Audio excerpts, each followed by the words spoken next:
We're going to... Our next destination is going to Tobermory, 3 hours and 42 minutes drive from our place to Tobermory. See you there! Ayan, since maaga nga kasi tayong gumising, nang chinek ko mga bagets sa likod, ayan sila tulog na tulog. Anyway, enjoying ko na lang muna ang view ng kapaligiran habang naglo-long drive tayo. See you there!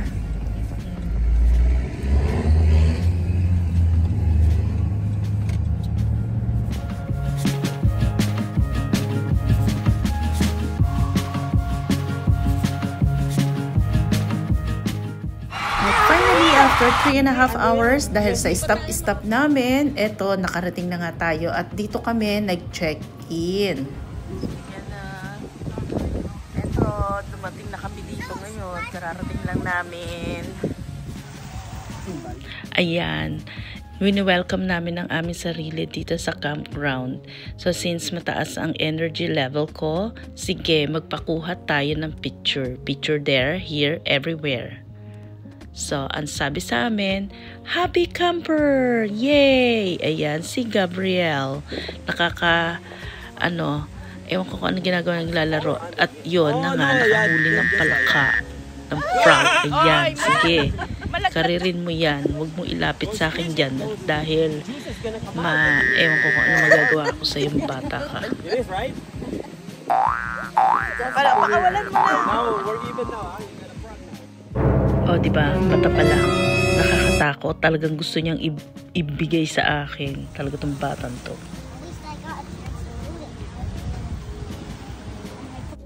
This is our second time na nag-camping kami the same place dito sa Tobermory Village Campground.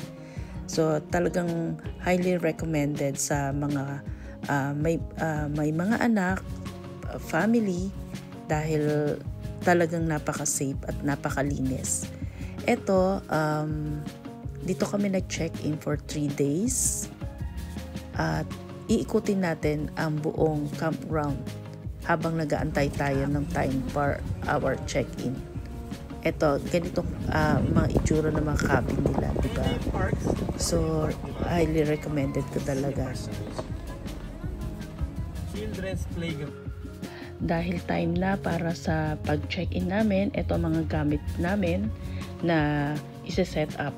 Ito mga gagamitin natin.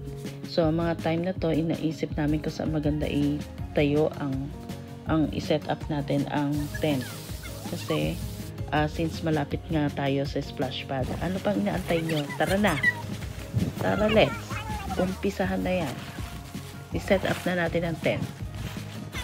Sige, ikot-ikot lang, ikot-ikot para pa kaming naglalaro lang dito eh. Ayan, tayo na rin sa wakas, nahilo ako kasi doon.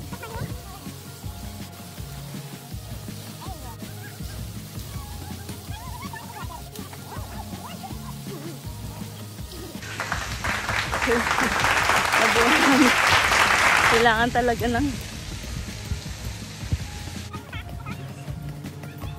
So yun na nga, every corner chine-check natin para pakita natin kung talagang matibay yung gawa kasi minsan may time na hahangin, so maigi na yung safe tayo. At eto na, magsa-set up na ako ng airbed para at least hindi sayang yung time habang medyo maaga pa. And tara! Finally, tapos na ang ating tent. Eto na yun. So, at least nakatayo na siya at para mamaya pahinga na lang, o diba? Habang maaga.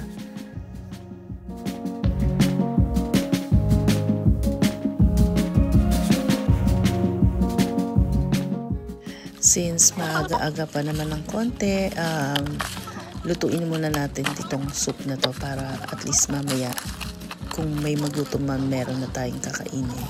Kasi napaka-importante pagkain talaga. At least para relax na lang pagkatapos na makakain, lalo ng mga bata.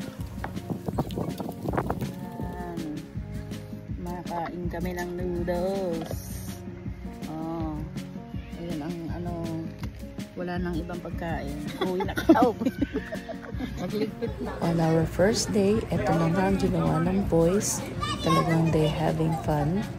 Nag-swimming na sila. Talagang sulit na sulit at in-enjoy nilang every moment, every minute ng pag-stay namin. Ito ang aming day 1. Ito activities nila, swimming sila. Yan.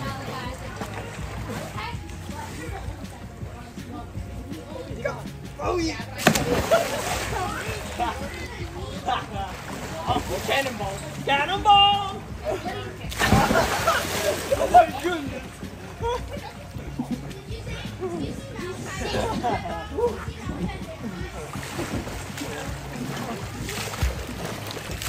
Hey, Mom! How's the water? It's cool. Malamig? Malamig? Yeah.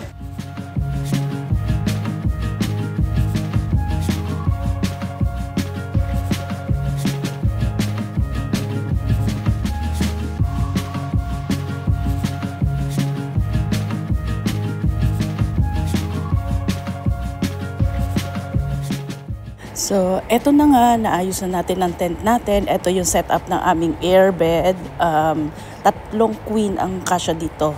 So, eto yon. Natutulog si Mama Di kaya hindi tayo pwede maingay para makapagpahinga na siya. Dahil napagod yan. Maging katotohanan pa. Huwag umulan na. Makakanta lang po. Huwag tayo ng ensalada. Meron na tayong tinadtad na kamatis, tinadtad na mangga, at tinadtad na sibuyas. Tapos, ihawin natin ang talong. Baon natin prutas, meron tayong saging, may cherry, may mangga. Pero etong gagamitin kong ensalada, yan, talong. Tapos, meron tayong okra, lemon, cantaloupe, pakwan, ito. Tsaka yun nga, yung mangga na hindi mawawala. Yan. Tapos, may mga chichirya tayo. Yan. Ito, talong. Yan. Pagkain natin. Ako mag-iihaw ako. Meron tayong pancit canton. May marshmallow tayo. Ito pang-dip natin sa isa sa mga chips. Meron tayong baon na coffee ko. May corned beef. Meron din tayo syempre ginger sa labat, crackers, ayan ang mga condiments na chili sauce, ayan, may suka, may sardinas, ayan, chocolate. Ito yung mga kape-kape, gatas, yan, coffee mate, at ito ang ating corned beef. Yan. Tapos ito yung itlog, nilagay ko dito para hindi siya maalog-alog. Ayan. Tapos ito ang ating bigas, may batay. Yan ang ating baon. Ganitong gawan natin.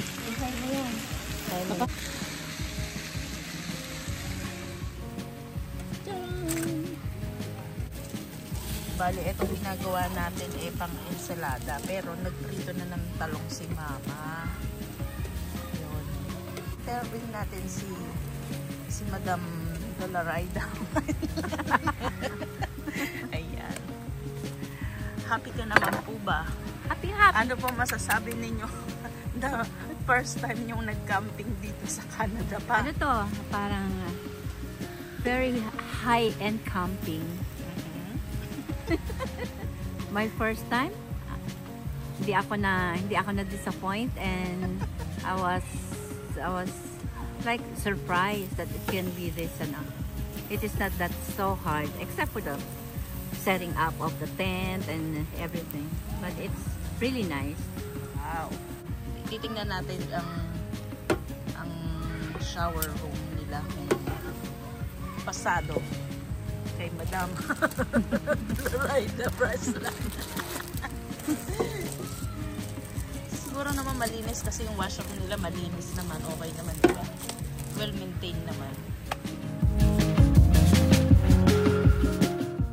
At ayan na nga, ready na ang dinner. Kainan na, ready to lafang na at gutom na ang mga bagets.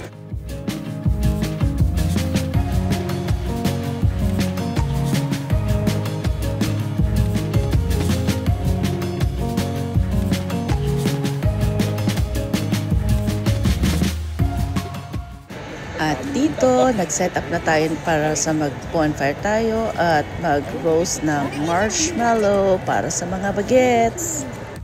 Hey, Jen, stick me on one. I don't have any marshmallows. I don't have that. Dito, lagyan mo Sa dito. bonfire. Ready? Yan dito, this side. It's not burning.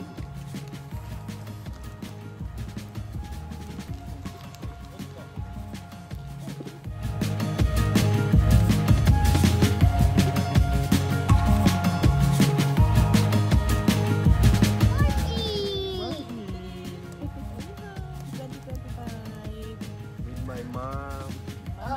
Mama D on the house.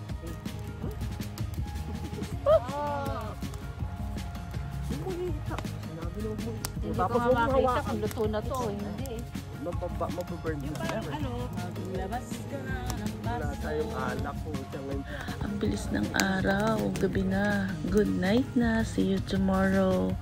At ito, nag-stargazing kami. Pinagmamasdan namin ng mga stars. Parang ang lapit-lapit lang kasi nila. Ang gandang pagmasdan. Yan, nakakuha ko ng mga ilang pictures.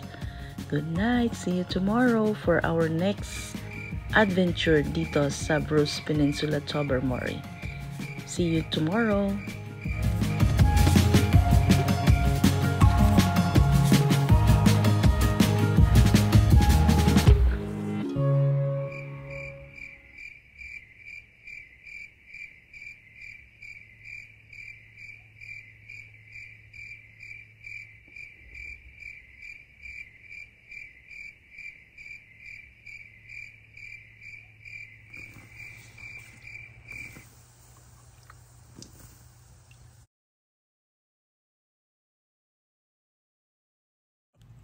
Mga oras na to, nagtitrip na kami ni Oliver. Tuwa kami kasi lumalabas na yung uso ko sa bunganga namin without realizing na talagang lumalamig na. Kaya ito, wala lang, trip-trip lang. Thank you for watching. Please like, share, and subscribe for our more videos. And see you tomorrow and see you for our next adventure, day 2.